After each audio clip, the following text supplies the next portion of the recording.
மரியாதை 2026 அப்புறம் 26 வரையும் நீங்கள் தான் தலைவராக தொடருவேன் நீங்கள் ஐயா, அது வரையும் நீங்கள் தான் இருப்பேன் நீங்கள், இல்லை அதுக்கப்புறமா நீங்கள் தான் இருப்பீங்களா?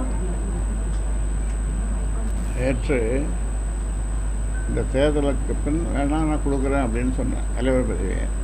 ஆனால் நடக்கிறத பார்க்கும்பொழுது, அவருடைய செயல்பாடுகளை பார்க்கும்போது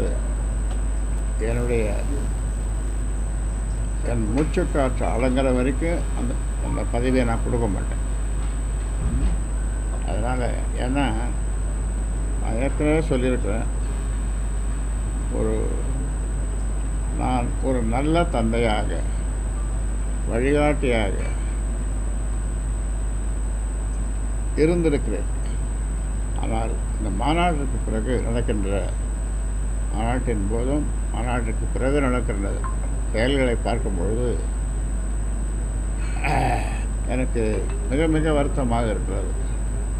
ஆனாலும் இந்த கட்சியை கொஞ்சம் கூட தொய்வில்லாமல் எனக்கு வருகிற ஆதரவு, நேற்று இந்த தேர்தலுக்கு பிறகு நான் கொடுக்குறேன்னு சொன்னதுக்கு 99% பேர் ஏன் அப்படி சொன்னார் ஐயா, ஏன் அப்படி சொன்னார், சொல்லக்கூடாது, கடைசி வரைக்கும் ஐயா அந்த பதவியில் இருக்கணும் அப்படின்றது 99%.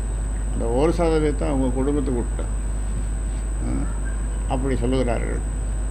ஏன் அப்படி தவறி கூட இனிமேல் சொல்லக்கூடாது அப்படி ஐயா அப்படி என்று சொல்லுகிறார்கள். அதனால் அவர்களுடைய